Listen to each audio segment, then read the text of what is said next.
before you. In my own church, the Anglican Diocese, we remember our late Archbishop Desmond Tutu, who, because of his fight for the Palestinian people, received so much backlash from the world. Our dear family friend, Mr. Mohammed Hamdan, he is here today, has been living in exile for over 30 years, unable to return home, unable to see his children and grandchildren grow up. We are honored with his presence here today. Recently, his nephew had to flee Palestine after 50 bullets were fired into his home. This is the sad reality of our Palestinian brothers and sisters. Regardless of race, religion, or creed, our hearts bleed with them. Palestinians have lived in Palestine since time immemorial. In the Bible, they were known as the Philistines. The Israelite tribes entered Palestine before the end of the late Bronze Age. They did not become firmly established in their new term until the early decades of the 12th century.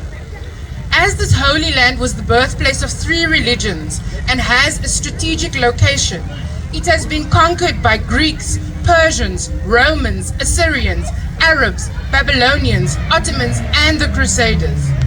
If we use the same logic as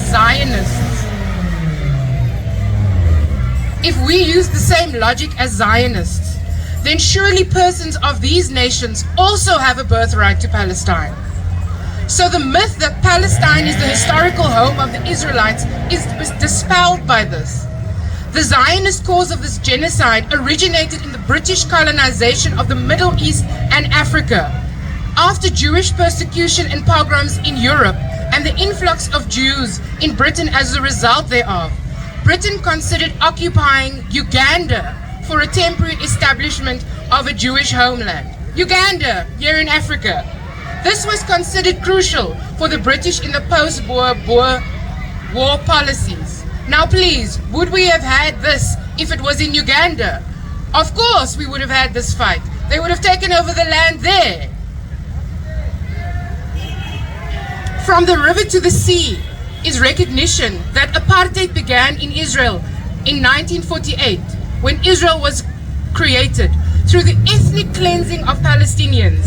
It is no call for genocide. It is no call for the destruction of Israel, but a call for Israel as an apartheid state. It is not a call for the destruction of the Jews, not as we did not call for the destruction of the whites during apartheid. Yasser Arafat at the General Assembly said, "Today I come bearing an olive branch and a freedom fighter's gun. Do not let the olive branch fall from my hand." I repeat, do not let the olive branch fall from my hand. Is not revolution the making of dreams and hopes?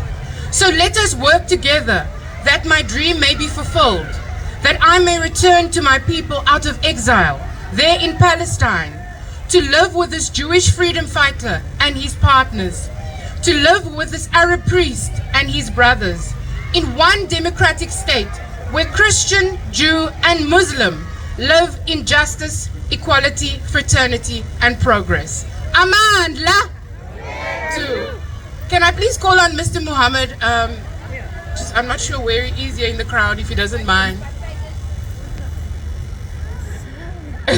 Okay, he's a bit shy, but he is there, and if you would like to discuss, his plight, it is truly a sad, sad reality. Thank you very much. Let me start by saying, more than a half century ago, I was a student at Stellenbosch University. And one day, my girlfriend and I, later she became my fiancée and my wife. Too loud. Closer. Yeah, great, thank you.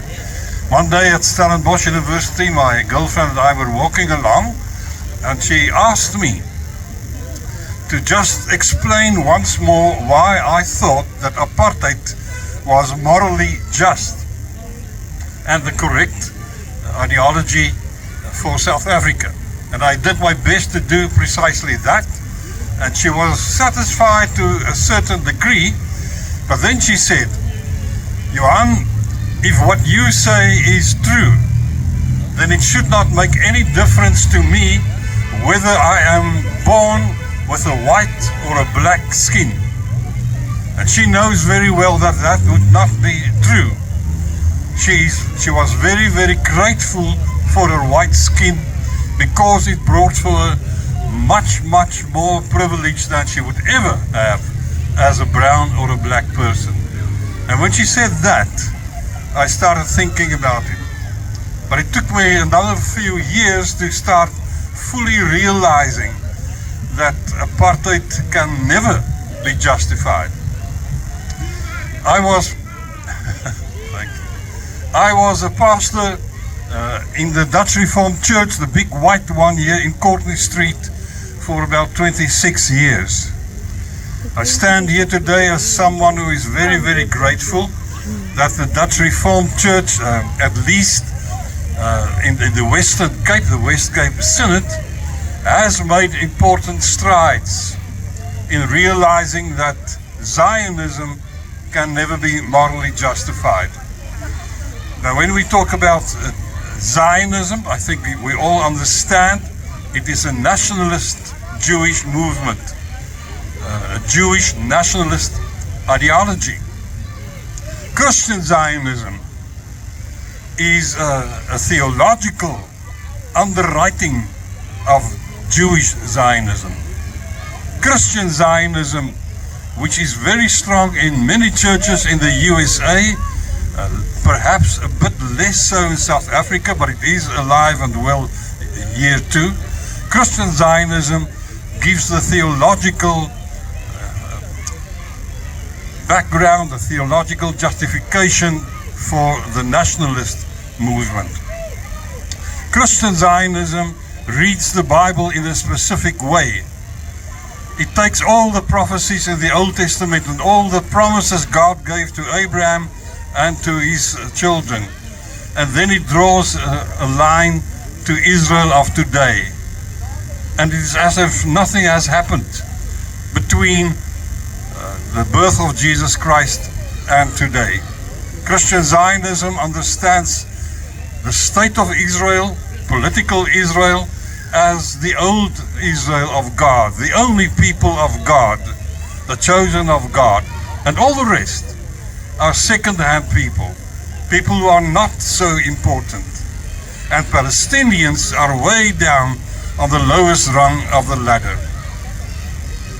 Christian Zionism can never be justified theologically or in any other sense.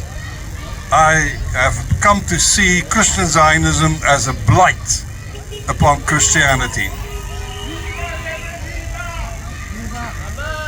I stand here as someone who is proud to be a South African, but I also acknowledge that South Africa has been very supportive of Israel in the past. Not only in the 1948 years and thereafter, when the National Party governed the country, but even in the days of Jan Smuts, from about 1910 and afterwards. He played an important role in the background for the adoption of the Balfour Declaration. Jan Smuts stayed a devoted Christian Zionist for the whole of his life. I am a South African as I stand here, but one who has awakened to what is morally reprehensible in apartheid, morally representable in Zionism and in Christian Zionism. I stand here as a Christian who looks forward to the future to serve justice and to serve Palestine to the best of my ability. And I hope many, many Christians here in George will do likewise. I take my stand as a Christian where Jesus Christ took his stand. And he took his stand where God takes his stand. With the oppressed, with the poor, with those who cry out to God, help us, set us free. I could never ever in my life again sing Christian hymns and Christian Christmas carols, and at the very same time also side with Israel. Either you are a Christian and stand with the oppressed, stand with Palestine, or you're not a Christian. Thank you.